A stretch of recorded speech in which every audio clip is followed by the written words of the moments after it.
Boa noite. Vamos lá para a terceira mensagem da série Uma Selfie do Deus da Bíblia. Hoje é o terceiro domingo dessa série. Uma série que, apesar do nome moderno, Selfie do Deus da Bíblia, nada mais é do que uma série sobre os atributos de Deus, Uma série de pregações sobre os atributos de Deus. Nós já falamos no primeiro dia sobre o Deus Criador, soberano sobre todas as coisas, sobre o Deus Criador único e soberano sobre todas as coisas. Domingo passado nós falamos sobre um Deus santo e imutável.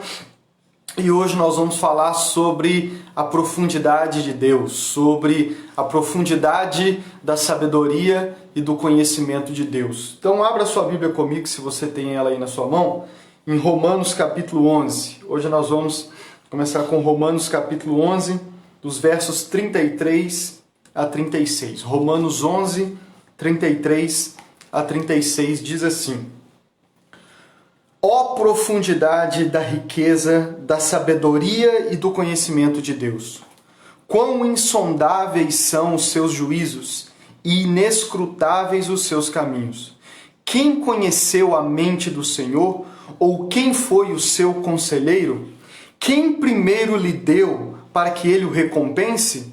Pois dele, por ele e para ele são todas as coisas. A ele seja a glória para sempre. Amém. Vamos orar. Senhor, nosso Deus, nosso Pai, eis aqui a Tua palavra e eis-nos aqui mais um dia, mais um domingo, Senhor, em uma transmissão para ouvir a Tua palavra, para conhecer um pouco mais a respeito dos Teus atributos, Senhor. Deus, abra os olhos do nosso coração para que possamos Te conhecer, abra os olhos do nosso coração para que, Te conhecendo, possamos contemplar a beleza de quem o Senhor é. Ensina-nos e ajuda-nos, Espírito Santo, a conhecer o nosso Deus. Deus, se revela a nós através das Sagradas Escrituras, abre os olhos do nosso coração para que a gente possa contemplar o Senhor, para que a gente possa conhecê-lo e que assim possamos nos dobrar diante de Ti, curvar os nossos joelhos diante de Ti em adoração, em exaltação, para a honra e glória do Senhor para todo sempre. É o que nós te pedimos em nome de Jesus. Amém. Amém? Vou ler mais uma vez Romanos 11, dos versículos 33 a 36. Ó profundidade da riqueza, da sabedoria e do conhecimento de Deus! Quão insondáveis são os seus juízos e inescrutáveis os seus caminhos! Quem conheceu a mente do Senhor, ou quem foi seu conselheiro? Quem primeiro lhe deu para que ele o recompense? Pois dele, por ele e para ele são todas as coisas.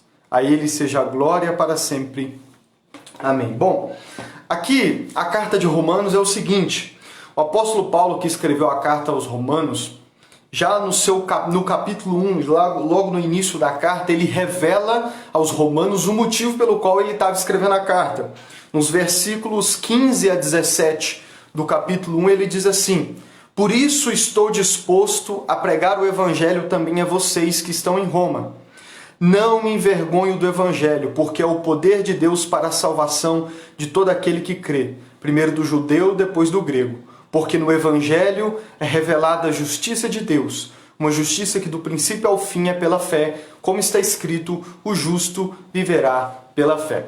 O apóstolo Paulo estava se preparando para ir para Roma, para ir para a grande cidade de Roma, capital da Itália na época, capital do Império Romano, e ele estava se preparando todas as coisas, nunca havia ido até Roma, até a Itália, e ele estava se preparando, nós vemos isso também pelo livro de Atos, ele estava se preparando para ir pregar o evangelho na cidade de Roma. E é isso que ele diz aqui nos versículos 15 a 17. Lembrando que em Roma já havia uma igreja estabelecida, não foi plantada pelo apóstolo Paulo, mas alguém já havia plantado uma igreja lá, já havia uma igreja estabelecida, uma igreja local na cidade de Roma. E é para esses cristãos que já faziam parte da igreja que ele escreve essa carta.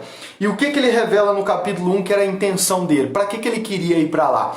O principal motivo é porque ele queria pregar o evangelho às pessoas de Roma. E não só para pessoas que nunca haviam ouvido o evangelho, mas também para os cristãos, porque aqui ele está escrevendo especificamente para quem já era cristão. Então Paulo está ansioso, nós podemos ver isso pela carta, Paulo estava ansioso para ir até Roma, para pregar o evangelho para os cristãos da cidade de Roma, porque cristãos precisam continuar ouvindo o evangelho para que o evangelho os transforme. E é com esse intuito que ele começa a sua carta revelando o seu principal propósito. E o que ele faz então com a carta? Essa carta que ele escreveu para os cristãos de Roma era meio que um cartão de visita, era meio que uma introdução. Paulo, no livro de na carta aos Romanos, escreve essa carta e Paulo resume do capítulo 1 ao capítulo 11, Paulo resume a mensagem do evangelho que ele iria pregar pessoalmente quando chegasse lá. Então o que Paulo está fazendo nessa carta? Ele está fazendo uma antecipação, ele está fazendo uma introdução do evangelho que ele estava ansioso para pregar quando chegasse em Roma. E nós sabemos que é o evangelho que ele pregava em todas as cidades. Então do capítulo 1, a partir do verso 18, do capítulo 1, verso 18, até o capítulo 11, até o final do capítulo 11, é isso que ele faz na sua carta. Ele está pregando o evangelho, ele está expondo o evangelho para os cristãos. E a maioria dos comentaristas bíblicos, eles concordam que esses versos que eu li, dos versos 33 ao 36, a maioria dos comentaristas concordam que é um hino. Inclusive, às vezes na sua Bíblia, dependendo da versão que você tem na mão, vai estar um subtítulo escrito Hino de Louvor a Deus, porque a maioria dos comentaristas concordam que esses versos do 36 ao 36 eram um hino que a igreja, bem no seu princípio, que a igreja ali, que a gente costuma chamar de igreja primitiva, cantava para adorar a Deus, para louvar a Deus. Então, finalizando o capítulo 11, como eu disse, do capítulo 1 ao capítulo 11, ele prega o evangelho, ele resume o evangelho. E já no final do capítulo 11, para fechar com chave de ouro, ou depois de pregar o evangelho, ele fecha o que nós temos hoje, que é o capítulo 11, com esse hino de louvor a Deus.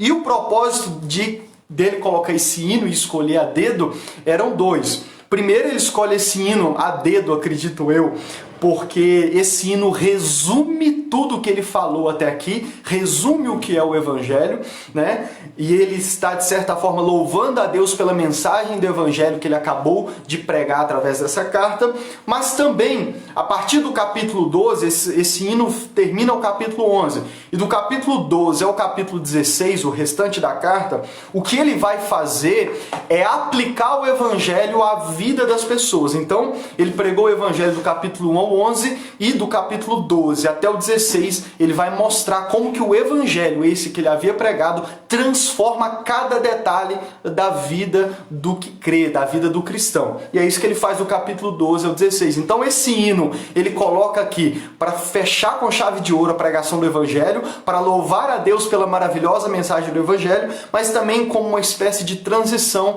para a parte prática da carta, e é isso que ele faz. Então, por que eu estou resumindo tudo isso? Para mostrar para você qual que era a intenção do apóstolo Paulo e o que ele está fazendo aqui nessa carta aos Romanos. Eu não vou, vamos dizer assim, né, resumir o evangelho, não vou resumir os capítulos 11, porque o que eu quero fazer nessa noite é pegar esse hino que ele fez. Já te dei um contexto geral da intenção dele ao escrever esse hino aqui nessa carta aos Romanos.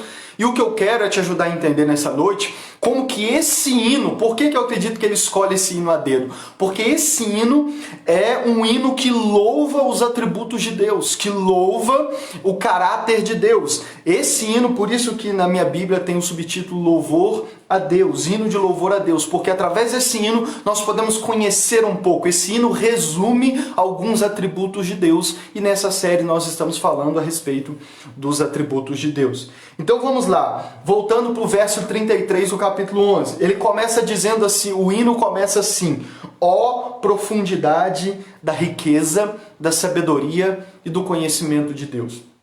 Eu quero começar te ajudando a entender. O hino começa dizendo assim, ó profundidade. Ele começa usando a palavra profundidade, uma palavra que é comum para nós também. Todos nós sabemos o que significa algo profundo, né?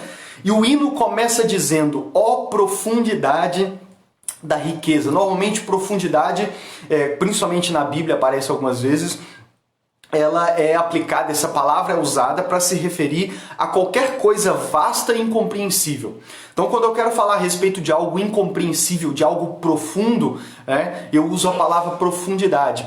Paulo também vai falar nessa carta aos Romanos sobre a profundidade do amor de Deus. Então, ele usa essa palavra profundidade. E normalmente uma imagem para nos ajudar a entender, duas imagens para nos ajudar a entender essa palavra profundidade é o oceano. Você já foi na praia alguma vez? Quem já foi na praia sabe, eu já vi um vídeo e tudo mais, você chega na beira da praia e você perde o mar de vista. Você não consegue, você vê ali, está normalmente aos seus pés o começo do mar, mas o fim dele a gente não vê. E eu não sei, eu nunca tive essa experiência, talvez você já teve a experiência, eu ainda sonho em ter, experiência de fazer um passeio de barco no alto mar, né? Lá no meio do mar afora. Eu não tenho esse desejo não. Mas quem tem vontade sabe, e tem muitos corajosos que tem coragem até mesmo de vestir lá as roupas e mergulhar no mar profundo. Então, o mar, aquela profundidade do mar que nós conhecemos, eu particularmente conheço por filmes e vídeos, nos ajuda a entender essa palavra profundidade. Um abismo também. Você já chegou próximo a um buraco, a um penhasco imenso? Uma vez eu pegando uma estrada de terra com os amigos e a gente indo de noite por uma estrada de terra, quando eu indo no carro na frente, quando eu parei, reparei, achei algo estranho, quando eu parei o carro, deixei o carro ligado, parei, saí do carro, quando eu dei 3 passos para frente, a estrada tinha acabado, literalmente a estrada tinha acabado, e na hora que eu cheguei assim, eu vi literalmente um abismo, porque parece que desmoronou, até hoje a gente não sabe, nem voltamos lá para saber de tão susto que a gente tomou, mas um abismo realmente que, eu vou te dizer, se eu vou mais um pouco, mais 100 metros que eu fosse com o carro sem prestar atenção, eu hoje não estaria aqui fazendo essa live. Então, na hora que a gente viu, aí os outros carros pararam, vieram ver também, e a gente deu aquela frieza no coração, porque a gente estava diante de um abismo. E é exatamente essa palavra que o hino começa, ó profundidade. Ó profundidade da riqueza. Profundidade é algo que está além da nossa compreensão, algo que está além da gente medir, né? Eu não sei quantos metros de fundura tinha aquele abismo que eu encontrei com ele. Ninguém nunca mediu a profundidade do oceano, do mar mais profundo. Então essa palavra é para se referir a algo que nós não conseguimos medir, algo que nós não conseguimos entender, algo que está fora do nosso alcance. E o apóstolo Paulo, não sabemos se ele é o autor desse hino, mas ele vai associar. Por que eu estou explicando essa palavra profundidade? Porque essa palavra profundidade vai se aplicar às 3 coisas que se seguem, que é ó profundidade da riqueza, da sabedoria e do conhecimento de Deus. Então o hino começa falando que é profundo e dizendo assim, é uma exclamação, ó profundidade, ou seja, quão profundo é a riqueza, a sabedoria e o conhecimento de Deus. Ó profundidade da riqueza. A primeira coisa que esse hino diz que é profundo, de tal maneira que não conseguimos compreender, é as riquezas, a profundidade das riquezas de Deus. Uma das piores coisas que a teologia da prosperidade fez no nosso Brasil, e não só no Brasil, mas no mundo inteiro, mas no Brasil em especial, talvez você já ouviu falar sobre a teologia da prosperidade, uma das piores coisas que a teologia da prosperidade fez na mente, principalmente dos cristãos evangélicos modernos do Brasil, é que parece que as pessoas, e principalmente os crentes hoje, não conseguem ouvir a palavra riqueza e bênção, ou não conseguem ler na Bíblia a palavra riqueza e bênção sem achar ou sem trazer para a memória uma riqueza e bênçãos materiais. Por causa da horrível teologia da prosperidade, ficou impregnado na cabeça dos crentes que riqueza e bênção se referem apenas a bênçãos materiais. Então, quando nós lemos na Bíblia riqueza e bênção, a gente já logo pensa em casa, em carro, em dinheiro e por aí vai, em sucesso e tudo mais. Mas, por que isso é um problema? Porque na Bíblia são poucas as vezes que riqueza e bênção se refere exclusivamente ou somente a bênçãos e riquezas materiais. Por exemplo, na própria carta aos Romanos, no capítulo 2, versículo 4, Paulo diz assim: ou será que você despreza as riquezas da sua bondade, tolerância e paciência? No capítulo 2, Paulo falando com os incrédulos, com os crentes, aliás, com aqueles que diziam crer em Deus, ele diz assim: ou será que você despreza as riquezas da de Deus, da bondade, tolerância e paciência de Deus? Ou seja, quando Paulo fala das pessoas desprezarem a riqueza de Deus, ele cita como essas riquezas a bondade, a tolerância e a paciência de Deus. Então, para o apóstolo Paulo, a bondade, a tolerância e a paciência de Deus são riquezas que Deus nos dá. Romanos, no capítulo 9, versículo 23, ele também diz assim: que dizer, se ele fez isso para tornar conhecidas as riquezas de sua glória aos vasos de sua misericórdia, que preparou de antemão. Olha o que ele diz: riquezas da sua glória, que ele revelou aos vasos de sua misericórdia. Aqui, vasos de misericórdia, ele se refere a todos os que creem, aqueles que Deus escolheu desde a eternidade para salvá-los. Então ele está dizendo que Deus tornou conhecidas as riquezas da sua glória aos vasos de sua misericórdia. Então, as riquezas da glória de Deus, Deus revelou e está revelando a sua glória àqueles que ele decidiu salvar desde a fundação dos tempos. E aí, a essa revelação, Paulo chama de riqueza. No capítulo 10, versículo 12, ele diz assim: não há diferença entre judeus e gentios, pois o mesmo Senhor é Senhor de todos e abençoa ricamente todos os que o invocam. Paulo está dizendo aqui que o Senhor é o Senhor de todos, tanto de judeus quanto de gentios, de quem não é judeu. E ele está dizendo, e ele abençoa ricamente todos os que o invocam. Aqui a palavra bênção, abençoa ricamente, fazendo uma conjunção de riqueza e bênção, e ele está se referindo a abençoa ricamente todos os que o invocam. Isso também fala a respeito da salvação. O contexto aqui não é bênçãos materiais ou físicas, é todas as riquezas da salvação de Deus. Aqui, riqueza e bênção se refere a todos os benefícios da salvação de Deus. Então eu vou resumir dessa forma. Quando o apóstolo Paulo fala de bênçãos e riquezas, não só em Romanos, mas em todas as suas cartas, ele está se referindo aos benefícios da salvação de Deus para com aqueles que creem. Então, quando Deus salva uma pessoa, ele abre o seu depósito de bênçãos, ele abre o seu depósito de riquezas, ele derrama suas riquezas sobre aquele que ele escolheu salvar. E essas riquezas são a bondade, a misericórdia, a paciência.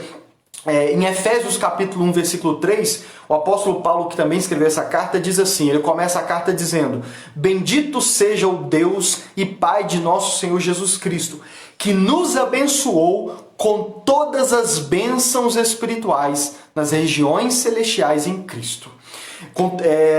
Algumas traduções trazem com toda sorte de riquezas espirituais. E aí, no capítulo 1, a partir desse verso 3, na carta aos Efésios, Paulo vai citar essas bênçãos. E lá ele fala da predestinação, da eleição, da misericórdia de Deus. E ele lista lá, Efésios capítulo 1, o capítulo todo, essas riquezas. O que ele quer se referir com bênçãos espirituais? Então, resumindo aqui, quando o apóstolo Paulo fala sobre riquezas e bênçãos, ele não está falando de bênçãos e riquezas materiais. Ele se refere a todos os benefícios da salvação de Deus para com aquele que ele escolhe salvar. E é basicamente o que o apóstolo Paulo faz do capítulo 1 ao capítulo 11. Quando o apóstolo Paulo prega o evangelho, ao pregar o evangelho, ele está revelando para as pessoas as riquezas da salvação de Deus. Por exemplo, no capítulo 5, versículo 1, o apóstolo Paulo diz assim: tendo sido, pois, justificados pela fé, temos paz com Deus por meio do nosso Senhor Jesus Cristo. Irmãos, quando a gente fala da profundidade das riquezas de Deus, ou seja, da profundidade dos benefícios da salvação de Deus que nós temos através de Jesus Cristo, uma das coisas que a gente devia pensar na profundidade disso é o que ele diz no capítulo 5. Ele diz assim, tendo sido justificado, pois, pela fé, temos paz com Deus. Paz com Deus. Esse é um dos benefícios da salvação. Essa é uma das riquezas profundas de Deus que Deus nos concedeu a nós os que somos salvos.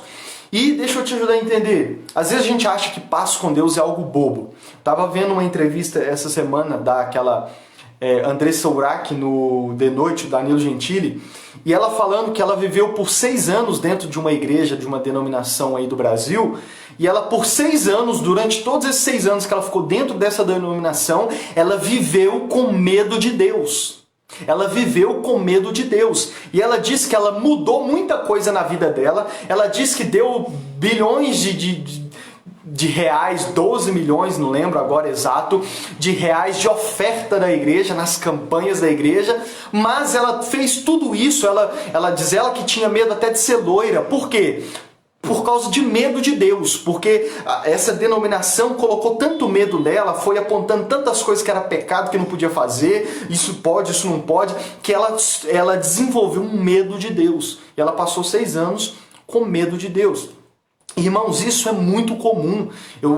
Há um tempo atrás também ouvi num podcast e uma das pessoas que estava produzindo esse podcast falou, perguntando a um pastor, falando assim com ele: pastor, eu sou tão feliz no meu casamento, eu e meu marido, nós somos tão felizes com os nossos filhos, a gente é tão feliz, mas tão feliz mesmo, que eu tenho medo de Deus fazer alguma coisa comigo para testar isso, para reduzir isso. Olha, ela confessando para o pastor, dizendo: eu sou tão feliz que eu tenho medo de Deus me provar, de Deus fazer alguma coisa comigo, de fazer eu perder alguma coisa e tudo mais, para testar a minha fé.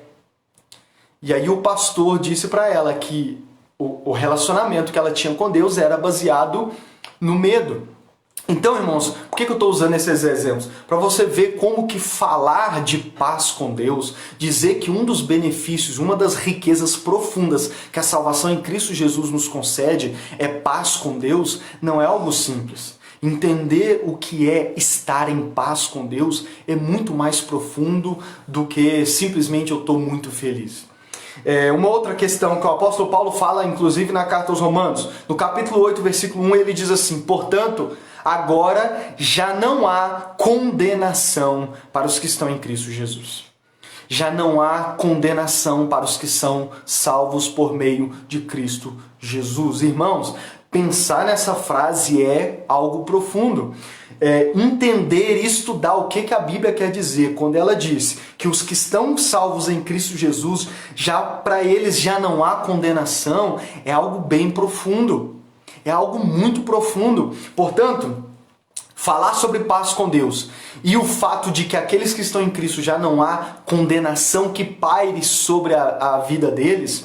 Uma vez perguntaram para um pastor assim: pastor, no dia do juízo final, né, a minha vida toda vai passar num filme? E o pastor disse assim, o que eu concordo com ele, né? E ele disse assim: não, porque para aqueles que estão em Cristo Jesus não vai ter filmezinho, não. Vai ter filme, na verdade não vai ter filme, né? É uma ideia comum que os crentes criaram aí e espalharam. Não vai ter filme.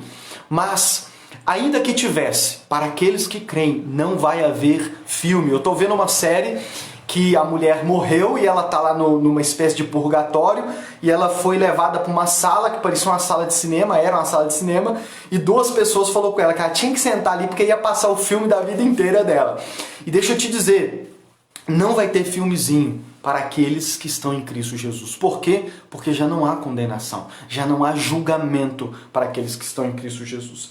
Mas eu não vou focar nisso, é só para você ter uma noção de essas duas coisas, paz com Deus e não há mais condenação, são 2 coisas profundas que fazem parte da profundidade da riqueza de Deus.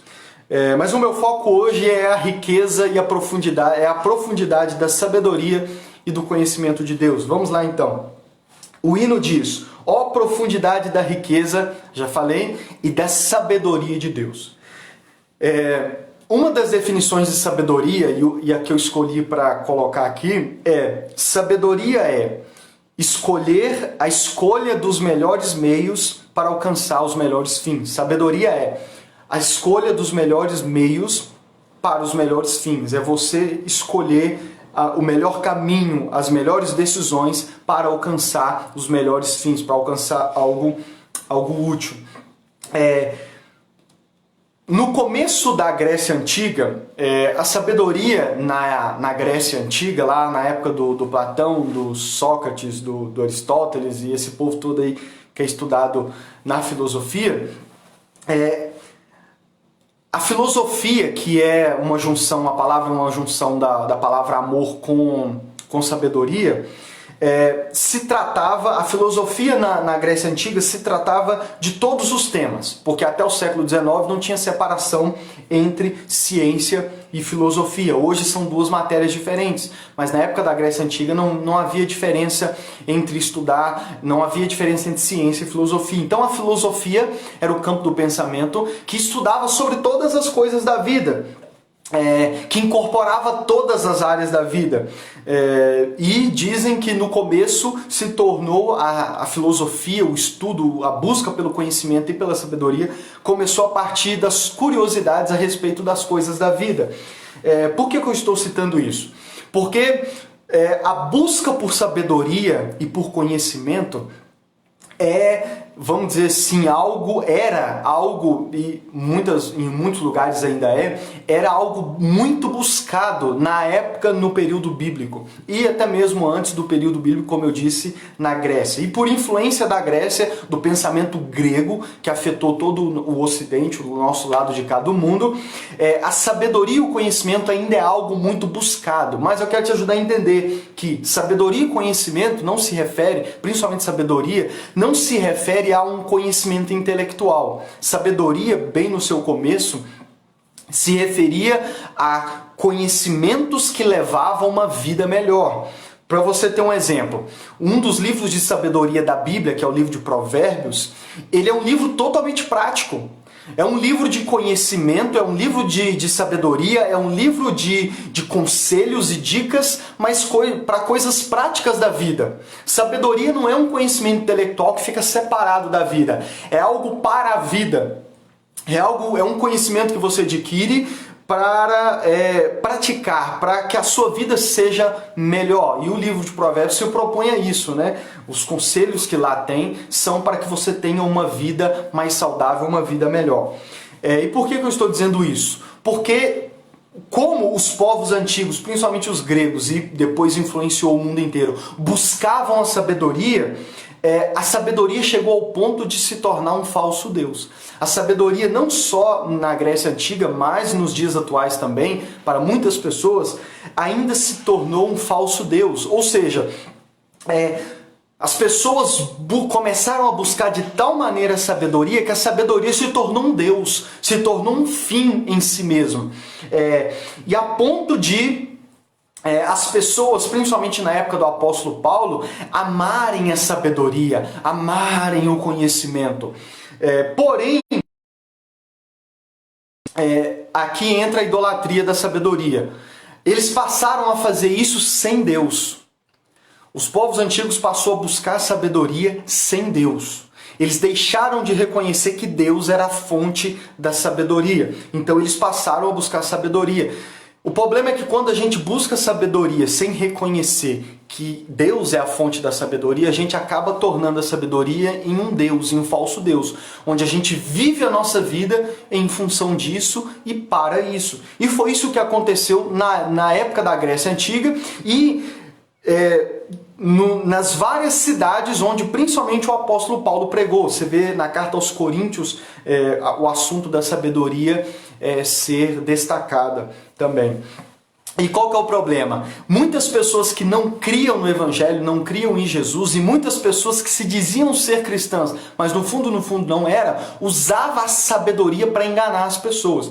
Então muitas pessoas da época do apóstolo Paulo colocavam, usavam a sabedoria para anular Deus. Eles diziam que a sabedoria era a parte que, por causa da sabedoria, eles não precisavam de Deus. E é por isso que eu estou dizendo que a sabedoria se tornou um falso Deus para eles. E muitas pessoas, usando sabedoria, usando um conhecimento oculto, enganavam pessoas dentro da igreja. Por isso, ela se tornou um falso Deus. Por que eu estou dizendo tudo isso? Porque o hino que nós estamos lendo aqui fala sobre a profundidade da sabedoria de Deus. Aquilo que é o objeto de desejo, e ainda é o objeto de desejo de muitas pessoas no mundo, a Bíblia está dizendo que o nosso Deus, o Deus que nós cremos, o Deus da Bíblia, ele é profundo em sabedoria. E quando a Bíblia diz que ele é profundo em sabedoria, ela está dizendo que assim como o sol é distante da terra, assim é a sabedoria de Deus acima da nossa sabedoria. Nós, seres humanos, podemos nos tornar pessoas sábias se a gente buscar a sabedoria. Mas a Bíblia diz que a sabedoria de Deus, ela é muito profunda. A nossa sabedoria, a sabedoria humana, não arranha a sabedoria de Deus. A sabedoria de Deus, ela é tão profunda que a nossa sabedoria não arranha, a ponto de, assim como o sol está mais alto do que a terra, assim é a sabedoria de Deus mais alta do que a nossa. Isaías 55, versículos 8 e 9, Deus diz assim: pois os meus pensamentos não são os pensamentos de vocês, nem os seus caminhos são os meus caminhos, declara o Senhor. Assim como os céus são mais altos do que a terra, também os meus caminhos são mais altos do que os seus caminhos, e os meus pensamentos mais altos do que os seus pensamentos. Aqui Deus está confrontando o povo rebelde da época de Isaías e dizendo: olha, os meus pensamentos não são os seus pensamentos. Assim como o céu está mais alto que a terra, assim são os meus pensamentos mais altos que os seus. E aqui nós podemos associar esses pensamentos à sabedoria de Deus. Deus está dizendo: a minha sabedoria, os meus pensamentos é infinitamente mais alto do que a sabedoria e os pensamentos de vocês. E Deus está dizendo assim: eu não penso como vocês, a minha maneira de pensar não é igual à maneira de pensar de vocês, porque a minha sabedoria é muito mais profunda do que vocês pensam. Irmãos, a nossa sabedoria, ela não arranha a sabedoria de Deus. E sabe por quê? Porque sabedoria é um dos atributos de Deus. Sabedoria, na verdade, é o próprio caráter de Deus. Deus é um Deus sábio. Na verdade, Ele não só é sábio, como Ele é o autor e a fonte de toda a sabedoria. Por isso que buscar sabedoria sem querer encontrá-la em Deus, ou querer encontrar sabedoria fora de Deus, é idolatria, é tornar a sabedoria um falso Deus. Porque Deus é o autor de toda a sabedoria. Ele é a própria sabedoria. O livro de Provérbios, como eu disse para você, olha que lindo, dos versículos 22 a 31. Olha preste atenção em cada palavra.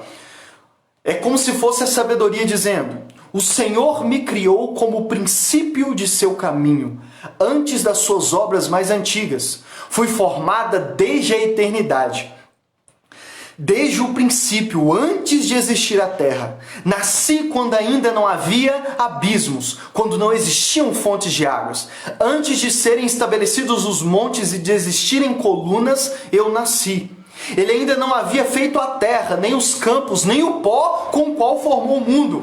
Quando ele estabeleceu os céus, lá estava eu. Quando traçou o horizonte sobre a superfície do abismo, quando colocou as nuvens em cima e estabeleceu as fontes do abismo, quando determinou as fronteiras do mar, para que as águas não violassem a sua ordem, quando marcou os limites dos alicerces da terra, eu estava ao seu lado e era o seu arquiteto.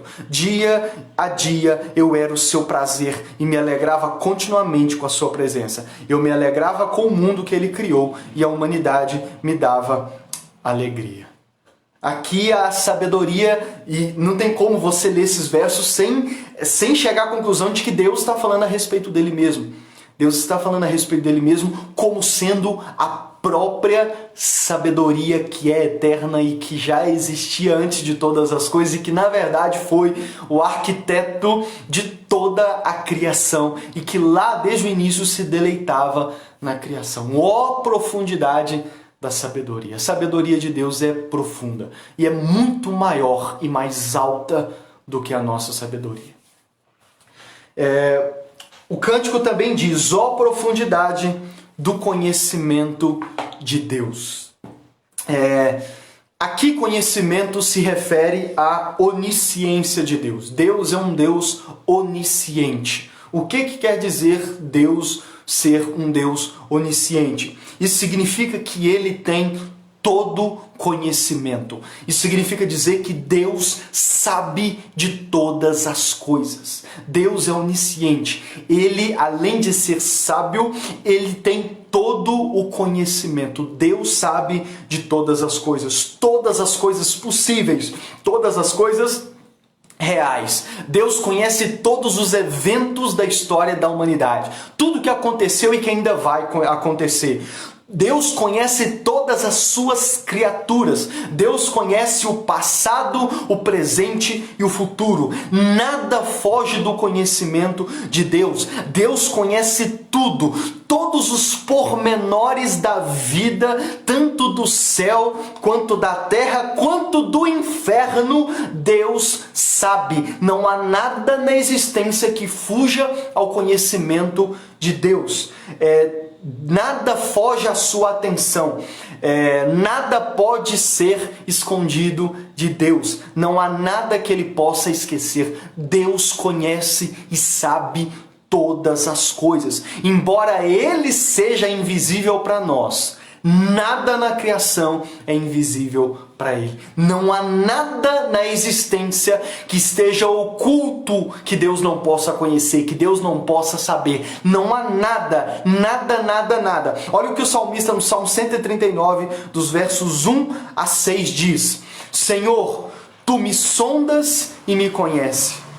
Sabes quando me sento e quando me levanto. De longe percebes os meus pensamentos. Sabes muito bem quando trabalho e quando descanso. Todos os meus caminhos te são bem conhecidos. Antes mesmo que a palavra me chegue à língua, tu já conheces inteiramente, Senhor. Tu me cercas por trás e pela frente. Pões a tua mão sobre mim. Olha o verso 6. Tal conhecimento é maravilhoso demais e está além do meu alcance. É tão elevado que não posso atingir. Olha o salmista maravilhado e exaltando o conhecimento de Deus. Ele diz: Deus me conhece. Deus me conhece até do avesso.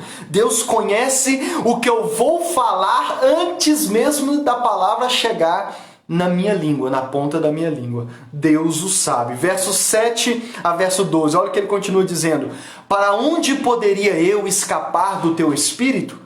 Para onde poderia fugir da tua presença? Se eu subir aos céus, lá estás. Se eu fizer a minha cama na sepultura, também lá estás. Se eu subir com asas da alvorada e morar na extremidade do mar, mesmo ali a tua mão direita me guiará e me susterá. Mesmo que eu dissesse que as trevas me encobrirão e que a luz se tornará noite ao meu redor, verei que nem as trevas são escuras para ti. A noite brilhará como o dia, pois para ti as trevas são luz. Olha que lindo o Salmo 139, onde o salmista exalta o conhecimento de Deus. E ele diz, vou repetir o verso 6, tal conhecimento é maravilhoso demais e está além do meu alcance. É tão elevado que eu não posso atingir. Deus conhece tudo, irmãos. Para ele as trevas é luz. Deus conhece de tal forma todas as coisas que até as trevas para ele é luz. Nada está oculto ao conhecimento de Deus. O autor de Hebreus, no capítulo 4, versículo 13, diz assim: nada em toda a criação está oculto aos olhos de Deus. Tudo está descoberto e exposto diante dos olhos daquele a quem havemos de prestar conta. Tudo está descoberto e exposto. Aqui é a imagem de nu, de estar nu diante de Deus. Tudo está descoberto, está exposto, está nu diante de Deus, porque Ele conhece todas as coisas. Isaías capítulo 40, versículo 26 diz assim, Deus dizendo: ergam os olhos e olhem para as alturas. Quem criou tudo isso? Aquele que põe em marcha cada estrela do seu exército celestial e a todas chama pelo nome. Olha o que a palavra de Deus diz. Que Deus criou todas as coisas e esse Deus é o Deus que colocou as estrelas, o exército das estrelas no céu, e Deus chama e conhece cada estrela pelo nome. Nós não conseguimos contar quantas estrelas tem no céu onde poucas estrelas estão, a gente se perde. Quando Deus chamou Abraão e disse quantas estrelas, Abraão disse, é impossível. E olha o que a Bíblia está dizendo, Deus não só sabe quantas estrelas ele tem, porque afinal foi ele quem as colocou lá, mas ele chama cada estrela pelo seu nome. Eu conheço uma pessoa que tem 3 filhos, e quando ela vai chamar os 3, ela chama por um nome só. Mas olha o que a Bíblia está dizendo, Deus conhece cada estrela e cada estrela do céu ele chama pelo nome. Olha que Mateus 10, versículo 29 e 30, Jesus disse, não se vendem 2 pardais por uma moedinha? Contudo, nenhum deles cai no chão sem o consentimento do Pai de vocês. Até os cabelos da cabeça de vocês estão todos contados. Olha o que Jesus disse. Nenhum pássaro cai no chão morto sem que Deus saiba. E Deus diz assim, até os fios de cabelo de vocês são contados. Deus sabe. Quando eu tenho o hábito de passar a mão no cabelo, e quando eu assusto, vários fios já caíram. Deixa eu te dizer, Deus sabe quantos caíram. Deus sabe quantos fios de cabelo eu ainda tenho na minha cabeça. Ó profundidade do conhecimento de Deus. Deus sabe todas as coisas. A Bíblia diz que Ele conhece o fim desde o princípio. O fim ainda não aconteceu, mas Deus já sabe. Deus já conhece.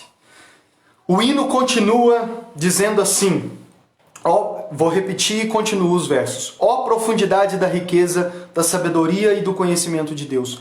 Quão insondáveis são os seus juízos e inescrutáveis os seus caminhos. Quem consegue entender, irmãos? Por Deus ser profundo em sabedoria e conhecimento, qual que é o resultado lógico disso? O resultado lógico é que os juízos de Deus e os seus caminhos, ou seja, aquilo que Ele faz, várias vezes na Bíblia, os caminhos de Deus se refere àquilo que Ele faz. Quando Moisés, por exemplo, em Êxodo, que é o livro que nós estamos lendo na igreja, diz assim, mostra-me os seus caminhos. Moisés estava querendo que Deus falasse para ele o que Ele vai fazer, né? Moisés estava querendo dizer, me conta o que o Senhor vai fazer, me mostra os seus caminhos. Então, o cântico continua dizendo, por Deus ser profundo em sabedoria e conhecimento, é óbvio então, e é uma consequência lógica, de que os juízos de Deus e os caminhos de Deus são insondáveis e indescrutáveis. A palavra insondável significa o que não pode ser investigado ou totalmente compreendido. Quando nós sondamos algo, nós estamos buscando conhecer, nós estamos observando, nós estamos avaliando. E a palavra de Deus está dizendo que os caminhos e os juízos de Deus são insondáveis. Nós não conseguimos, nós somos tão limitados que nós não conseguimos sondar os caminhos de Deus, os juízos de Deus. Em outras palavras, nós não conseguimos sondar a profundidade dessa sabedoria e do conhecimento de Deus. O máximo que a gente consegue é arranhar a superfície, mesmo assim, porque Ele o permite. Inescrutável significa algo impossível de ser investigado, compreendido, impenetrável, incompreensível, insondável. Por quê? Por Deus ser tão profundo em sabedoria e em conhecimento, Ele é insondável, Ele é indescrutável. O salmista no Salmo 139 diz que Deus o conhece, que antes da palavra chegar à ponta da língua, Deus já o sabe. Ou seja, Deus, ele começa dizendo, Deus, tu me sondas e me conheces. Mas o contrário não é verdade. Nós não conseguimos sondar, nós não conseguimos examinar a Deus, porque Ele é profundo em sabedoria e conhecimento. É por isso que o apóstolo Paulo vai dizer em Coríntios também, que nós não conhecemos. Nós somos conhecidos, mas nós ainda não conhecemos. O máximo que a gente conhece de Deus é como um espelho embaçado. Você já acabou de tomar banho, aquele banho pelando mesmo, e chegou na frente do espelho do seu banheiro e estava até embaçado, e você percebe a sua imagem, mas bem embaçada? Assim é o conhecimento que nós temos de Deus. Nós não conhecemos a Deus porque Ele é insondável, Ele é inescrutável. O hino continua dizendo no verso 34: quem conheceu a mente do Senhor? Ou quem foi o seu conselheiro? Olha a pergunta que o hino faz. Quem conheceu a mente do Senhor? Se Deus é insondável, é inescrutável, quem pode ousar dizer que conheceu a mente de Deus? Quem pode ousar dizer que conhece a Deus? Eu aprendi que eu não gosto de falar que eu conheço a Deus. Eu gosto de falar que eu comecei a conhecê-lo, né? Quando eu vou dizer que eu já me tornei cristão faz 10 anos, esse ano faz 11, né? Eu aprendi e tornei um hábito na minha vida dizer que foi em 2010 que eu comecei a conhecê-lo. Por que eu aprendi a usar essa linguagem? Eu comecei a conhecê-lo. Porque eu não posso ousar dizer que eu já conheço a Deus, irmãos. Eu já li a Bíblia toda, mais de uma vez, mas eu não posso ousar dizer que eu já conheço a Bíblia, irmãos. Porque se ela revela a vontade de Deus, uma vontade indescrutável, uma vontade insondável, como eu posso ousar dizer que eu já a conheço, de tal forma que eu não preciso lê-la mais? Quem conheceu a mente do Senhor? Quem foi o seu conselheiro? Quem pode dizer que deu conselhos para Deus, irmãos? Ninguém pode ousar dizer que deu conselhos para Deus. Em Isaías, novamente, capítulo 40, versículo 13 e 14, porque parece que é o verso que esse hino faz referência. Quem definiu os limites para o Espírito do Senhor? Ou o instruiu como seu conselheiro? A quem o Senhor consultou que pudesse esclarecê-lo? E quem lhe ensinasse a julgar com justiça? Quem lhe ensinou o conhecimento ou lhe aponta o caminho da sabedoria? Olha Isaías dizendo, quem é que pode dizer, eu sou o conselheiro de Deus? Foi eu quem apontei o caminho da sabedoria para ele. Foi eu quem disse, vai por esse caminho, faz isso, faz aquilo. Quem pode ousar dizer que foi o conselheiro de Deus, que conheceu a Deus ou que apontou para ele o caminho da sabedoria? Olha, eu tenho muitos homens, muitos pastores, muitos irmãos cristãos que eu admiro muito, que são muito mais sábios do que eu, têm muito mais conhecimento do que eu, eu vou fazer 11 anos de caminhada cristã, e eles já têm, o que eu tenho de vida eles têm de caminhada cristã, e alguns têm o dobro do que eu tenho de vida do que eu tenho de caminhada cristã. E eu admiro muito eles e aprendo muito com eles e busco ler os livros deles, busco ouvir pregações deles, porque eu creio que com a experiência que eles já têm, eles podem me apontar o caminho da sabedoria. Eles podem me ajudar a ter um conhecimento saudável, que não se torne arrogante. Mas deixa eu te dizer, com relação a Deus, ninguém é o conselheiro de Deus. Ninguém aponta o caminho para Deus. Ele é a própria sabedoria. Ele é a profundidade do conhecimento, de tal maneira que ninguém pode ousar bater no peito e dizer que deu conselho para Deus. E o hino continua no versículo 35. Quem primeiro lhe deu para que ele o recompense? Perceba como que é um hino de louvor a Deus, mas é um hino que deve ir de confronto ao nosso coração.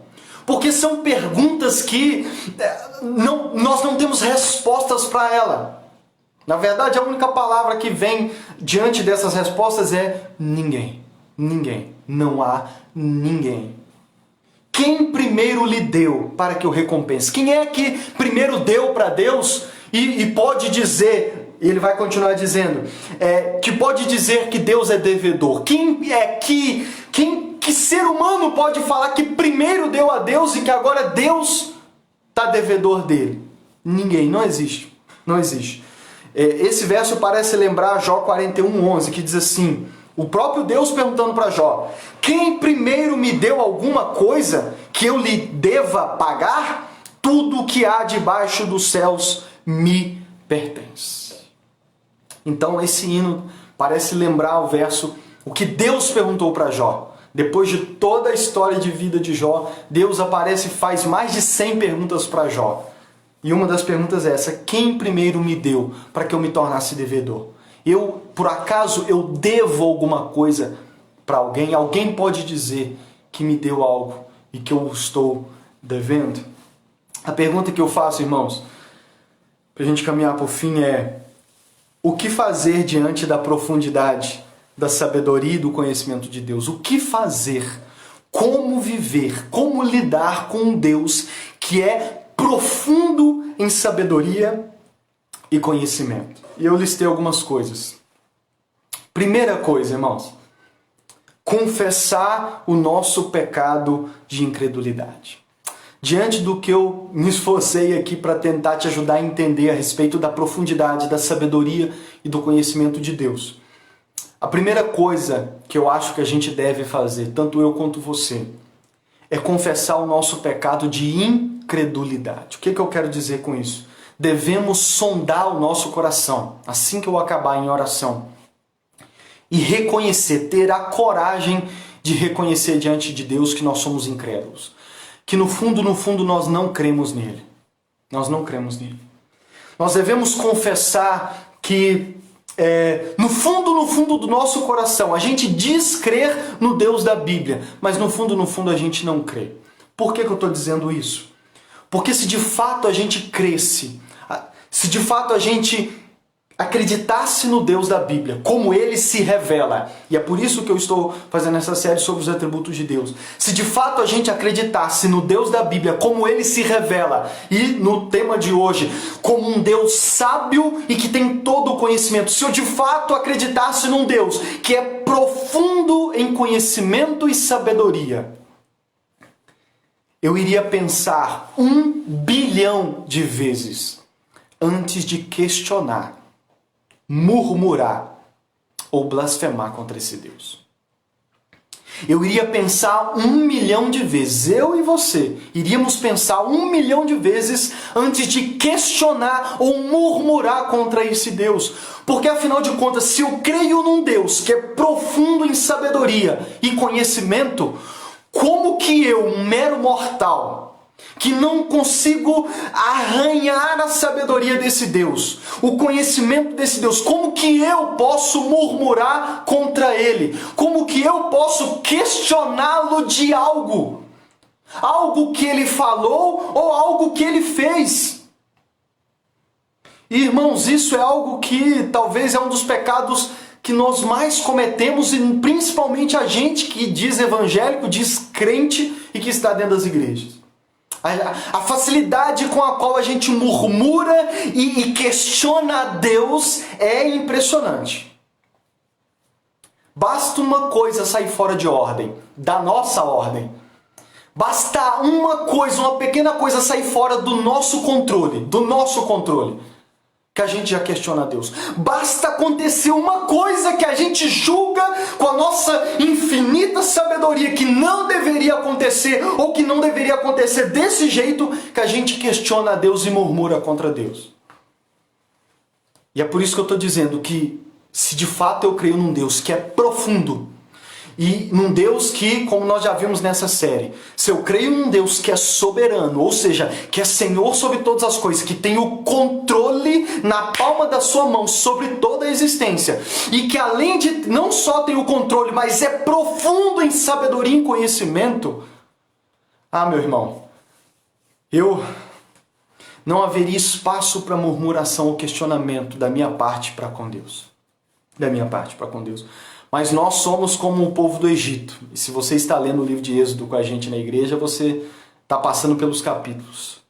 Deus tinha acabado de libertar aquele povo da escravidão do Egito. Uma escravidão que durou mais de 400 anos. Deus tinha acabado de libertar o povo da escravidão do Egito. Deus tinha acabado de abrir o mar vermelho no meio e eles passar de não molhar nem a sola da chinela que eles usavam. E bastou Moisés ficar afastado no monte 40 dias, que o povo já começou a murmurar contra Deus. Já bateu a saudade do Egito. Eles já bateu a vontade de voltar para a escravidão.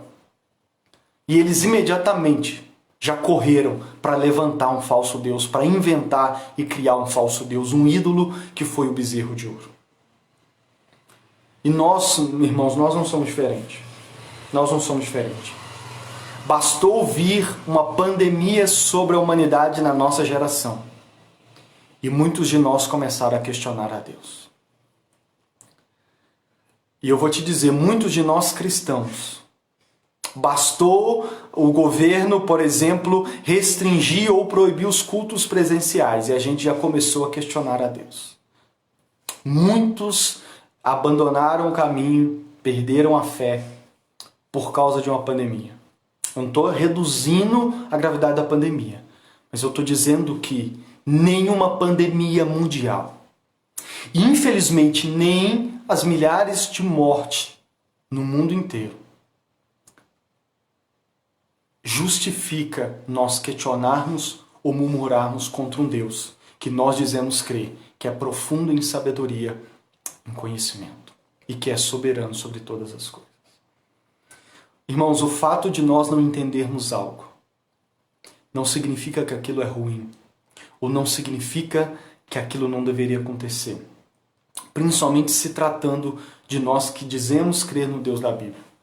Não é porque nós não entendemos algo que nós devemos ou nos levantamos, ou nos rebelamos, ou murmuramos contra Deus. A segunda coisa que nós devemos fazer é confessar o nosso pecado de soberba. A primeira é confessar o pecado de incredulidade. A segunda é confessar o pecado de soberba.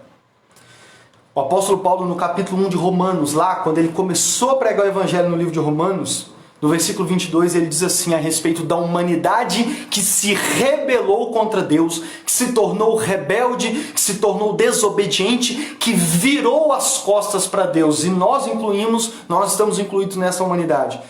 Olha o que ele diz no verso 2 do capítulo 1 de Romanos. Dizendo-se sábios, tornaram-se loucos. No capítulo 1, Paulo vai falar que um dos motivos que levou a humanidade a se rebelar contra Deus é dizendo-se sábios. A humanidade se rebelou contra Deus, virou as costas para Deus, porque eles se acharam sábios. Eles se acharam sábios, em outras palavras, eles se acharam mais sábios do que Deus. Eles se acharam mais inteligentes do que Deus. Irmãos, no fundo, nós achamos que somos mais sábios do que Deus. E isso se manifesta na nossa vida de várias formas. Isso se manifesta quando nós questionamos, murmuramos e nos revoltamos contra Deus, quando julgamos que Ele deveria ter feito algo diferente. Então algo acontece na nossa vida, algo acontece na minha vida, no meu casamento, na minha família ou no mundo, e eu começo a murmurar e a dizer, isso não devia estar acontecendo assim. Por que Deus fez assim? Poxa, Deus não devia ter feito assim? Por que Deus fez acontecer isso comigo? Irmãos, quando a gente começa a murmurar dessa forma, ou de várias outras que basicamente é a mesma coisa diante de Deus, a gente está sendo soberbo e a gente está se achando mais sábio do que Deus. No fundo, o que a gente está dizendo é que nós sabemos a melhor maneira que as coisas deveriam ter acontecido. Quando Deus faz algo na minha vida, ou quando algo acontece na minha vida, e eu murmuro contra Deus por causa da maneira como aconteceu, no fundo, o que eu estou dizendo para Deus é que eu sou mais sábio que Ele, e que eu sei melhor do que Ele como as coisas deveriam acontecer. Tem gente que diz crer em Deus, mas já está murmurando porque a pandemia está durando mais de um ano. Irmãos, nós não sabemos o propósito de tudo isso. Nós não sabemos a razão de tudo isso. Então, diante do insondável, do inescrutável, nós não temos que murmurar ou reclamar, porque isso é o pecado de soberba. O que nós temos que fazer é o quê? Nos calar. Nos calar e nos prostrar em adoração diante do nosso Deus. Se de fato eu creio nele. É por isso que eu disse que o primeiro pecado é o da incredulidade. Olha o que Paulo vai falar lá na carta dos Coríntios. E Coríntios tinha, se você ler a carta aos Coríntios, um dos maiores problemas lá é que tinha muito sábio lá. Tinha muita gente que se achava dono da sabedoria. E olha o que Paulo vai falar aos Coríntios, no primeiro capítulo, versículo 19 a 21. Pois está escrito, destruirei a sabedoria dos sábios e rejeitarei a inteligência dos inteligentes. Onde está o sábio? Onde está o erudito? Onde está o questionador dessa era, desse tempo? Acaso não tornou Deus louca a sabedoria deste mundo? Visto que na sabedoria de Deus o mundo não o conheceu por meio da sabedoria humana. Deus diz, olha, cadê os sábios entre vocês? Cadê os eruditos? Cadê os filósofos? Cadê os pensadores da sua era? Cadê? Eu destruirei a inteligência deles. Eu farei se tornar loucura a sabedoria deles. Lembra que Paulo falou no capítulo 1 de Romanos? Dizendo-se sábios, acabaram tornando-se loucos. Irmãos, o que a humanidade dizendo-se sábia, dizendo-se sábio através da ciência faz é algo que é loucura, irmãos. Os seres humanos dizem-se sábios, mas defendem mais animais do que os seres humanos. Os seres humanos dizem-se sábios e com as suas tecnologias inventam coisas, mas com essas coisas eles pegam, vão lá e mandam uma bomba em outro país e mata bilhões de pessoas. Versículo 25. Porque a loucura de Deus é mais sábia que a sabedoria humana, e a fraqueza de Deus é mais forte que a força do homem. Irmãos, a loucura de Deus, aquilo que para nós é loucura, ainda é mais sábio do que a nossa sabedoria. É por isso que o apóstolo Paulo diz lá no cântico, quem conheceu a mente do Senhor? Quem foi o seu conselheiro? Deus nunca está em débito com ninguém, irmãos. Deus nunca está em débito com ninguém. Trata-se de uma falha eterna, de um pecado eterno. Achar que Deus te deve alguma coisa. No mínimo, nem que seja satisfação. Deixa eu te dizer, Deus não nos deve nada, nem satisfação. Nem satisfação. Ele faz o que quer, a hora que Ele quer, quando Ele quer, do jeito que Ele quer. E nós não devemos ousar questioná-lo. Por quê? Porque, irmãos, isso não é ser capacho de Deus, não. Tem gente que interpreta e leva isso para o lado errado. Isso não significa que a gente é capacho de Deus. Significa que eu reconheço que o Deus a quem eu digo servir é profundo em sabedoria e conhecimento. E por eu não conseguir arranhar essa profundidade, eu me calo. Eu me calo e aguardo sentado para ver o fim das coisas. Irmãos, quantas coisas já aconteceram na nossa vida que no momento em que estávamos passando, nós reclamamos. E um tempo depois, quando já tínhamos passado por aquilo, e nós olhamos para trás, ou quando você pega como se fosse o retrovisor do seu carro e olha para trás, a gente reconhece, nossa, se não tivesse acontecido do jeito que aconteceu, as coisas seriam piores. Eu tenho certeza que você já passou por isso. E é por isso que, diante da vida, diante das coisas, nós não temos que blasfemar ou murmurar contra Deus. Se nós não entendemos, devemos nos calar. No final, após Deus fazer aquelas perguntas para Jó, no capítulo 40, versículo 4, se eu não estou enganado, eu gosto muito. O Jó diz assim, uma vez já falei, mas não cometerei esse erro de novo. A minha mão ponho na boca. E, irmãos, é o que nós temos que fazer. Diante da profundidade da sabedoria e do conhecimento de Deus, o que nós temos que fazer muitas vezes, não compreendendo, devemos colocar a mão na boca e nos calar e aguardar por crer num Deus que é soberano, que é sábio e que tem todo o conhecimento.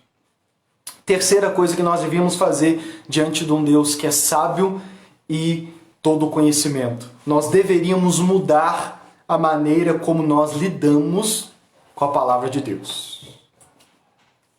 Se nós crêssemos de verdade que Deus é profundo em sabedoria e conhecimento, nós mudaríamos a nossa maneira de nos relacionar com este livro, com a Bíblia. Por que eu estou dizendo isso?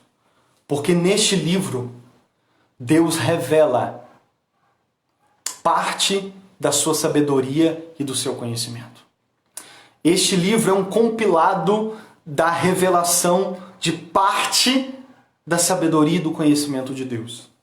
E se nós crêssemos que o Deus que é profundo em sabedoria e conhecimento é o Deus quem revelou-se através desse livro, nós mudaríamos a nossa relação com esse livro. Nós mudaríamos a nossa maneira de ver os mandamentos de Deus, porque se através dos seus mandamentos Deus revela-se a si mesmo, e é o que ele diz lá no livro de Êxodo que nós estamos lendo, nós vemos que quando Deus revelou os mandamentos, ele revelou os mandamentos para se revelar ao povo. Deus se revelou ao povo e por consequência a toda a humanidade. Uma das maneiras é através da Bíblia, através dos seus mandamentos. E se nós acreditássemos que o Deus que se revelou nesses mandamentos é o Deus profundo em sabedoria e conhecimento, nós daríamos mais atenção e nós lidaríamos com esse livro de forma mais reverente.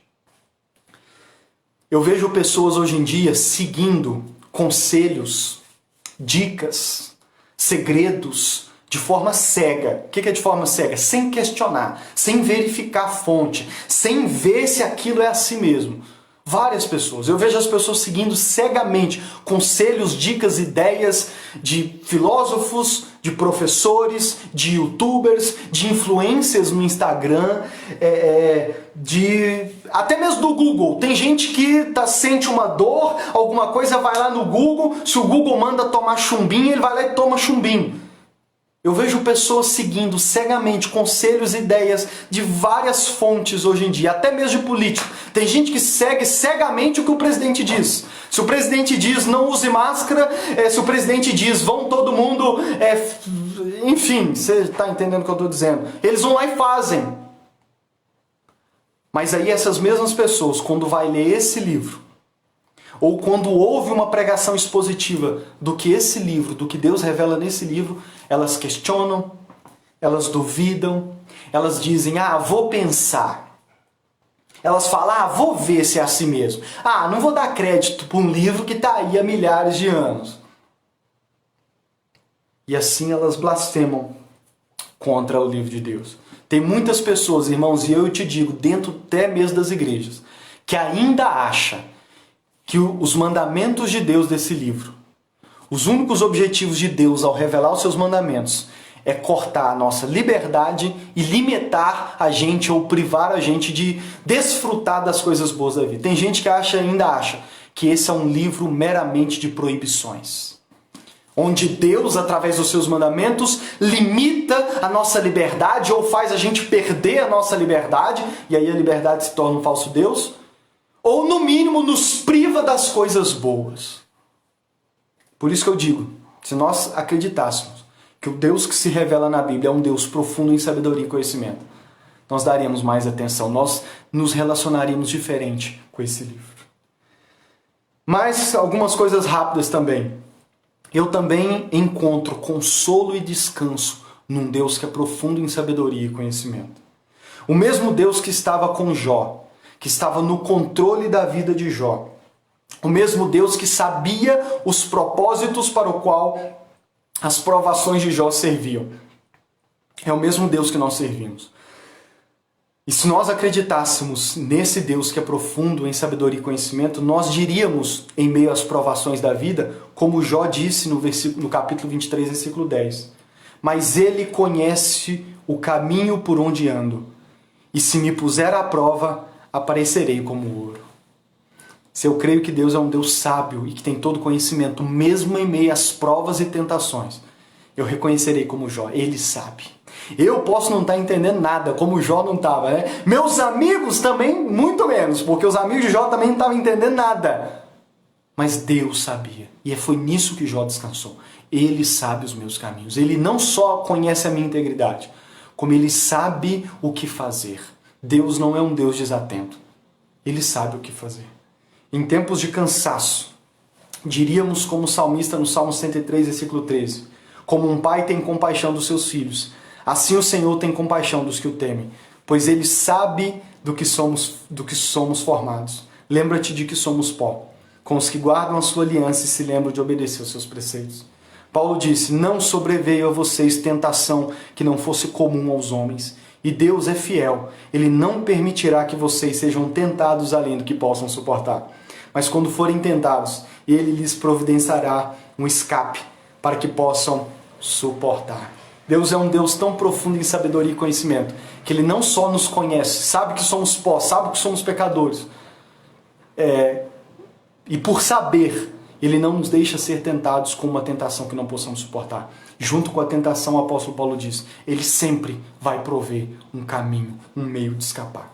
Por fim, eu também sou motivado a orar, porque se eu creio num Deus que é profundo em sabedoria e conhecimento, eu creio que ainda que a minha oração, ainda que o meu pedido, ainda que aquilo que eu pedi a Ele, não seja bom, perfeito e agradável, Ele não vai responder. Irmão, sabe, crer num Deus que é profundo em sabedoria e conhecimento me ensina a ouvir o não de Deus. Eu só, de fato, aceito o não de Deus, ou descanso quando eu ouço o não de Deus, ou quando eu ouço espera agora não, quando eu creio que Ele é profundo em sabedoria e conhecimento. Porque se eu creio nesse Deus que é profundo em sabedoria e conhecimento, o apóstolo Paulo diz em Romanos que a vontade dele é boa, perfeita e agradável. Se eu creio nesse Deus, ainda que eu ore e Ele responda não, ou responda agora não, eu vou descansar, eu não vou murmurar. Por quê? Porque Ele sabe de todas as coisas. Ele sabe sobre o futuro o que eu não sei. Ele sabe sobre o presente o que eu não sei. Então eu oro e descanso, independente da resposta diante desse Deus. Mas eu finalizo mesmo da mesma forma que o apóstolo Paulo. Como eu disse para vocês, foi após pregar o Evangelho, do capítulo 1 ao 11 do livro de Romanos, que Paulo escreve e se lembra desse hino. Por quê? Porque nada revela de forma mais maravilhosa a sabedoria e o conhecimento de Deus do que o próprio Evangelho. Aos Coríntios, o apóstolo Paulo resume dessa forma: os judeus pedem sinais miraculosos, os gregos procuram sabedoria. Nós, porém, pregamos a Cristo crucificado, o qual de fato é escândalo para os judeus e loucura para os gentios. Mas para os que foram chamados, tanto judeus como gregos, Cristo é o poder de Deus, é a sabedoria de Deus. O que o apóstolo Paulo está resumindo aqui? E que resume também todo o Evangelho. É que os judeus, eles aguardavam o Messias, como a maioria deles aguarda até hoje. Mas o Salvador, o Messias que eles aguardavam, era um Messias como se fosse um rei guerreiro. Eles esperavam um Messias que fosse como o rei Davi, que deixasse o seu trono, pegasse na espada, liderasse o exército e matasse os inimigos. Mas quando Deus enviou o Messias nessa terra, Ele enviou um Messias servo e sofredor, como diz Isaías 53. Um Messias que não procurou tronos. Um Messias que não procurou glórias humanas. Um Messias que, quando questionaram ele disse: o meu reino não é deste mundo. Um Messias que nunca reuniu um exército. Um Messias que nunca se rebelou contra autoridade nenhuma, a não ser no que elas confrontavam a vontade de Deus. Um Messias que não liderou os judeus numa rebelião contra os romanos da sua época. Um Messias que andou pelas vielas e bairros, servindo a todos que encontrava. Um Messias que andou com pecadores.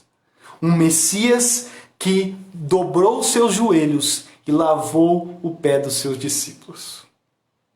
Um Messias que, quando foi preso, não reagiu. E o discípulo que reagiu, ele mandou o discípulo guardar a espada, que foi Pedro. E foi lá e colocou a orelha de novo do sacerdote. E é por isso que o apóstolo Paulo diz que a pregação do Evangelho, que o Cristo crucificado, para os judeus que tinham essa expectativa, era escandaloso. Era fraqueza, o apóstolo Paulo vai dizer no capítulo 1. Por quê? Porque eles não queriam um Messias fraco. E é por isso que a maioria dos judeus ainda não crê em Jesus. Porque eles olham e dizem: o quê? Um Messias que sofreu tudo isso, que veio parecendo fraco, que não... Sabe, as pessoas falavam as coisas contra ele nem respondia. Um Messias que, quando Pilatos fez o que fez, ele não abriu a boca. Que Messias é esse? Que Salvador é esse? Para eles era escandaloso, era fraqueza. E o apóstolo Paulo diz assim: mas para os que creem, isso é poder de Deus. Já os gregos buscavam sabedoria, buscavam coisas excelentes. E para eles, por que eles não creram em Jesus? Porque para eles um Messias sofredor, um Messias que falava para o povo na linguagem do povo, um Messias que nunca buscou fazer discursos retóricos como os gregos da sua época, um Messias que não procurava os palanques, os púlpitos da vida da sua época, um Messias que falava em parábolas de ovelhas, dracmas perdidas, e um Messias que foi crucificado. E tanto judeus quanto gregos olhavam para aquele Messias crucificado e diziam: que? Não, isso daí não é nada. E o apóstolo Paulo diz: o que para eles não era nada, o que para os judeus era escândalo e para os gregos era loucura, para nós os que somos salvos, para todos os que creem e para todos os que vão crer, Cristo crucificado, o Messias que serviu, sofreu, morreu, mas que ao terceiro dia ressuscitou, é o poder de Deus para a nossa salvação. E por que a cruz revela a sabedoria e o conhecimento de Deus? Porque, vamos ser sinceros, o que Paulo está dizendo é: se os judeus, se os gregos e se nós fôssemos salvar o mundo, nós não escolheríamos dessa forma. Eu assisto muitos filmes que tratam de salvação do mundo. E os roteiristas criam uma imagem do guerreiro que é forte e junta uma equipe, junta um exército e todos lutam juntos.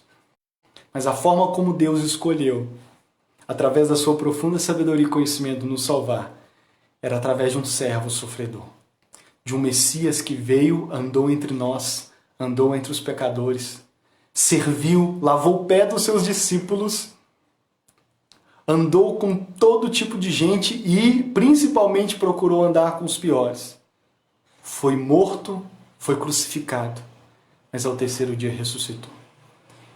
E essa que é loucura para o mundo, para Deus, é a maior expressão da sua sabedoria e conhecimento. E é por isso que no Coríntios Paulo diz que Deus pegou a sabedoria dos homens e tornou ela loucura.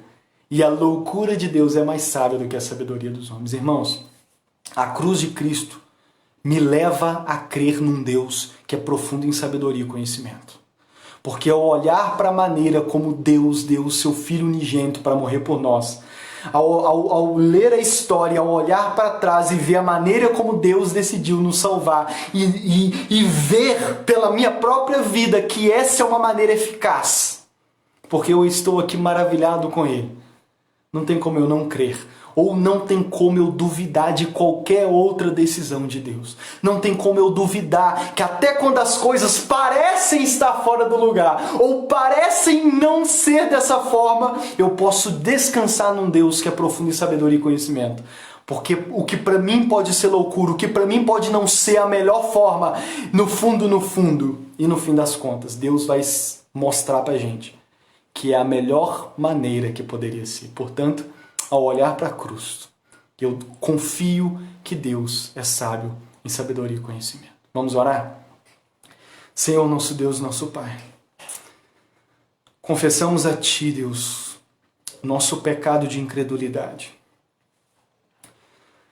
Pai, perdoa-nos porque no dia a dia nós até dizemos, nós até cantamos, nós até lemos a Bíblia e dizemos e pensamos crer num Deus que é profundo em sabedoria e conhecimento. Mas no dia a dia nós cometemos o pecado tanto da incredulidade quanto da soberba. Porque duvidamos, murmuramos, nos rebelamos e nos revoltamos contra o Senhor muito facilmente.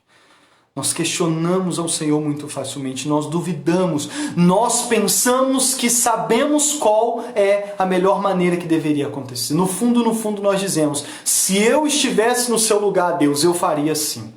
Ou nós dizemos para o Senhor, Deus, por que o Senhor não fez assim? Por que o Senhor não fez assado? O Senhor deveria fazer assim. Tem uns que ainda ousam fazer isso. Mas todos nós estamos sujeitos a cometer esses pecados. Por isso, Senhor, nós pedimos a Tua ajuda, nós clamamos a Tua misericórdia e a Tua graça sobre as nossas vidas e pedimos ao Senhor, ajuda-nos, ajuda-nos. Espírito Santo, ajuda-nos a verdadeiramente viver como quem crê num Deus que é profundo em sabedoria e conhecimento. Espírito Santo, que nos piores dias da nossa vida, que em meio às provas, às tribulações e às tentações da nossa vida, por piores que elas podem vir a ser, lembra-nos da cruz do Calvário, lembra o nosso coração do Cristo crucificado, para que a gente possa organizar o nosso coração e colocá-lo no lugar certo, no lugar de nos prostrar diante da profundidade, da riqueza, da sabedoria e do conhecimento de Deus, como o apóstolo Paulo faz. E que possamos nos lembrar que esse mesmo Deus é o Deus que tem controle sobre toda a história. E que ainda que as coisas possam estar fora do nosso controle, que ainda que para nós possa parecer loucura ou possa parecer que não é da melhor maneira que poderia ser, que possamos descansar num Deus que se revelou na cruz. E que em meio à loucura e aquilo que para muitos até hoje é loucura e não é nada, é uma história qualquer, para nós é o poder do Senhor para a nossa salvação. Ajuda-nos a colocar a cruz no centro do nosso coração, para que ela possa trazer descanso para o nosso coração, para que possamos, ao lembrar do Cristo crucificado, lembrar que servimos a um Deus que é profundo em sabedoria e conhecimento, e que a nossa sabedoria e o nosso conhecimento não arranha aos dele. Orienta o nosso coração, Espírito Santo, e que possamos viver a nossa vida baseado nessa profunda verdade. Amém? Deus abençoe vocês. Espero que tenha te abençoado e até semana que vem. Amém? Deus abençoe. Se quiser conversar a esse respeito, dúvidas, vocês que são da igreja, lá no grupo, é só mandar mensagem lá. E se você está ouvindo, por acaso, essa transmissão não faz parte da igreja, quiser conversar mais sobre esse assunto, fica à vontade para chamar a gente em uma das redes sociais. Amém? Deus abençoe.